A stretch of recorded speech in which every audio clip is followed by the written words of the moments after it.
Wow, guys, look at these bombs. This is how it used to be in the olden planes. And this aircraft has actually taken part in the war on this ship. Look at the machine gun concealed. Ooh. That's the machine gun. Look, man. Wow.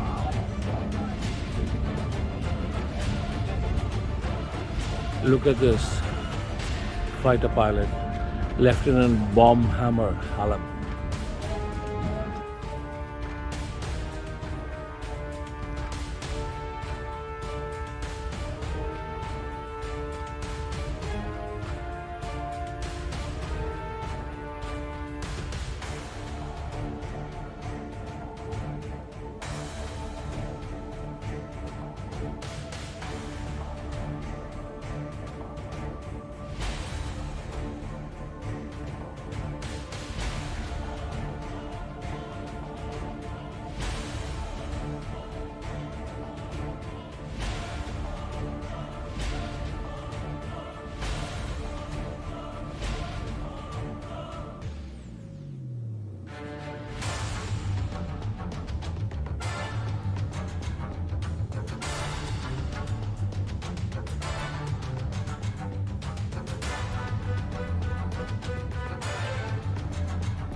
Seconds he's going to fly, keeping that meatball centered between the green horizontal lights. He's continuing to This is a fighter pilot What's that? in action. Oh. Okay. So there's a boat down there. And by the way, this is a ship, not a boat though, right? The only people that get to call a Navy ship a boat are naval aviators. And we do that just to aggravate the guys that aren't pilots. Well, I can call this thing the USS boat, but my contemporaries who didn't fly, they get mad at me when I call it a boat. So he's going to be lined up on the meatball and on the center line. And now what I got to do is fly the aircraft until he's safely aboard. And then I'll review it for you and tell you what he actually did. So here he comes. This is a pilot landing actually on this ship. He's looking bang. He is aboard. Safely. But that's an immediate stop. Okay, so that's pretty exciting. So I'm going to, let's see, yeah, a little bit here. Oops. Okay, so remember what you saw right there, and here's what happens. The pilots go out and they fly their aircraft. They fly for usually about an hour and a half. They come back to the ship. They will hold over the ship until it is time for them to land. And everything in the Navy, I mean, everything is on the clock. If they're supposed to, the first airplane is supposed to land at precisely 12 o'clock noon, and right now it's about 15 minutes until, the ship expects the first airplane to cross the back of the ship at precisely noon. When the first airplane lands, the one behind him, usually there are about 15 to 20 airplanes in a group, when the first one lands, the next one lands exactly 45 seconds later. The one after that, 45 seconds until they're all aboard. What's the hurry? Well, a fighter is about to run out of fuel when he gets back to the ship, and we don't want that airplane to run out of gas and crash in the ocean. They don't want to get him so close on his fuel state that he's got to go refuel somewhere and come back and messes up the whole sequence. So 45 seconds, bang, bang, bang, bang, bang, until they're all aboard. Okay? So they come back to the ship, they hold over the ship. When the first one's ready, they will descend, and the lead aircraft will fly right past the ship at a high airspeed, maybe 400 miles an hour. 400 knots maybe. 400 knots equates to 480 miles an hour. So I like to do that. I feel like that's going to be Tom Cruise. You know, go right past the ship, at an altitude of 800 feet, not 700, not 900, 800 feet, right past the ship. And when I get past the superstructure, now I'm going to have to figure out how to slow my airplane down, because if I'm going 480 knots, that's too fast to land. Because in an A6 Intruder that I flew, I'm going to land at about 120 knots, which translates to about 145 miles an hour. So I've got to go from 480 to 145. How am I going to do that? I'm going to pass the superstructure. I'm going to reduce my throttles to idle. I'm going to roll my airplane into about a 90-degree angle of bank, and I'm going to pull about 4 to 5 G-forces on my airplane, and that will all serve to slow me down. So I continue to turn until I'm established going that way in the absolute opposite direction that the ship is going. So if the ship is going north, we're going to be going south. We're going to slow down until we get below a certain airspeed. We're going to lower our wheels. We're going to lower our tail hook. We're going to lower our flaps. We're going to make sure that our harness is locked, because when we come to a stop, that airplane is going to go from 140 miles an hour to standstill in about 2.5 seconds. And when that airplane stops, I want to stop with it, because if I don't stop with it, because I'm strapped in, I'm going to be thrown forward and be hurt. So I put my wheels down, my flaps down, my hook is down. I slow down to landing speed. I'm about a mile off the side there, and now I'm approaching the back end of the ship, and I start turning like you saw that pilot do a while ago in that little video. And I start turning, and I look out, and I'm looking for that meatball centered in the green lights. I continue to turn. I reduce my throttles a little bit, and I start my 500 foot per minute rate of descent. Okay? Continue to turn, thinking about the video you just saw. I line up, and I'm looking at the meatball. I'm checking the center line. I want to be lined up with that. And now I also want to check my landing airspeed.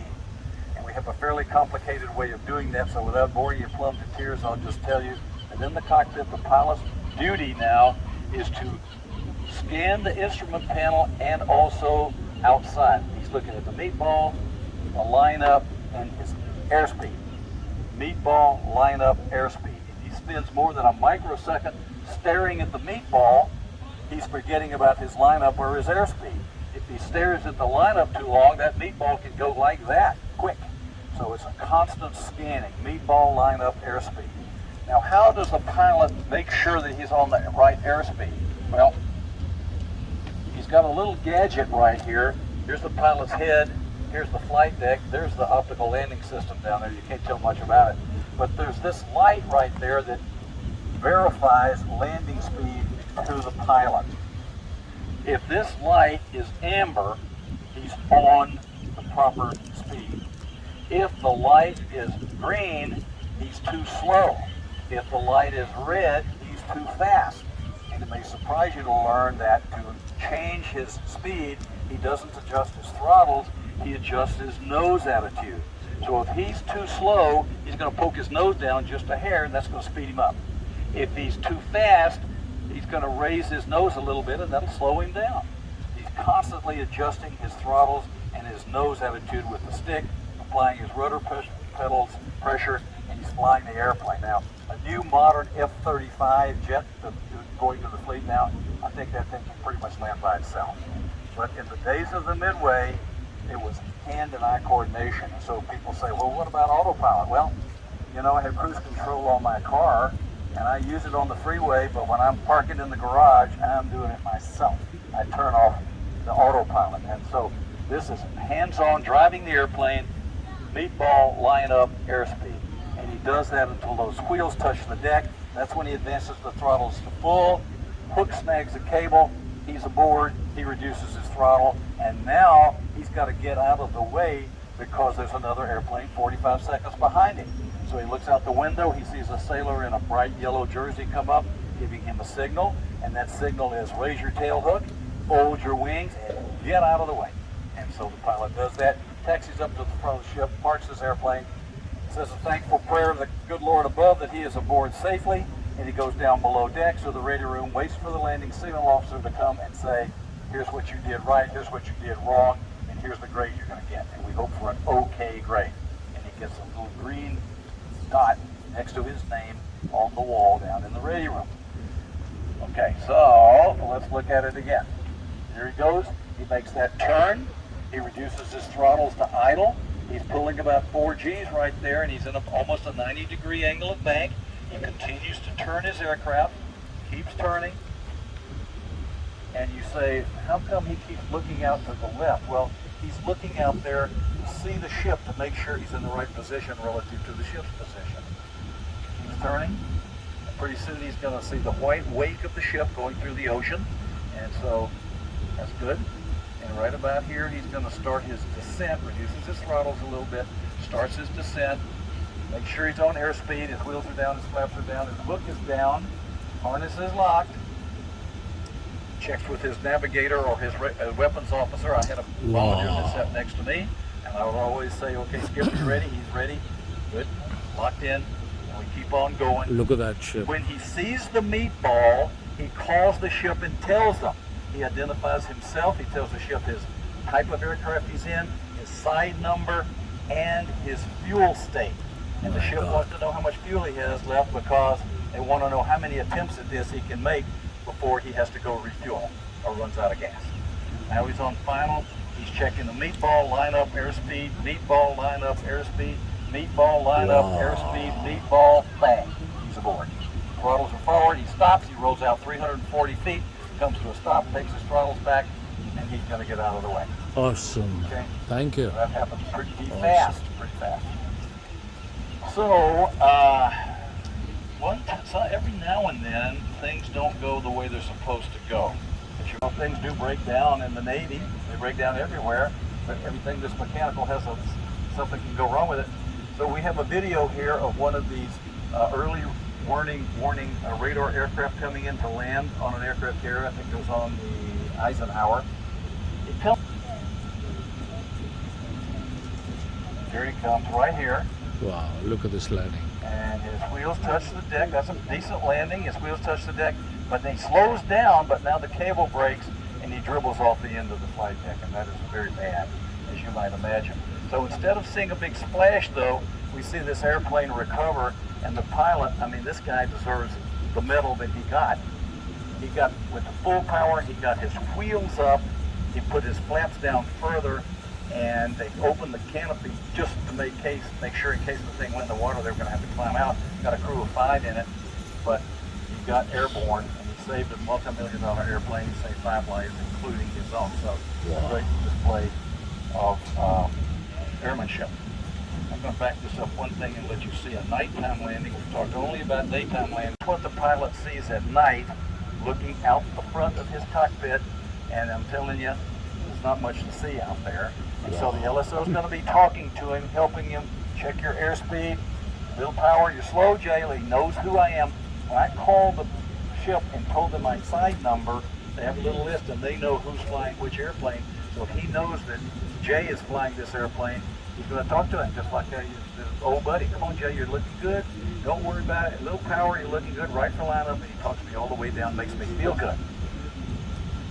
The procedure at night is way different than what we talked about today. It's just so different. So daytime landings today are enough. And finally, if something is going wrong in the air and the pilot cannot get aboard for whatever reason, now we're going to get this airplane aboard. We don't want to lose an aircraft. We don't want to lose an air crew. So what we do is we raise this big thing. It's called a barricade. It's about 20 feet tall. It's a nylon net. It takes a crew about 5 minutes to raise it. It's located right about where I'm standing, right across the flight deck. And what happens if the airplane's not able to get aboard via the conventional method with the tail hook? We're going to fly the airplane right into this net and catch him. So we've got a picture of an A-7 Corsair that's coming back aboard the USS Oriskany back during the 70s. And he's got battle damage. He's been over North Vietnam. He's been hit by anti-aircraft fire. So he's got a hydraulic issue, and he was not able to get his flaps all the way down. And the flaps are those things like that are hanging down with O2 written on them right there on that F4. It slows the airplane down. This pilot could not get his flaps down, so he's not able to slow the airplane down to landing speed. So instead of landing at about 140 miles an hour, he's landing at 220 miles an hour, and that's too fast for him to land the regular way, so he's going to fly right into the netting. So here he comes. They're putting the barricade up. The crew's doing that. The airplane's going to come in from the back, and again, I apologize for the quality of the 8mm, but this is 1970. So once this barricade is up, here comes the airplane. You can see it's going really fast, and he simply flies into the net, and they save an airplane and they save a pilot. The nose wheel collapsed. He was going so fast, there was such an impact. Nose wheel collapsed. The rescue crew comes out, they get the pilot out of the cockpit. They've got a fire truck down there just in case the airplane catches on fire so they can stuff it out. And so, having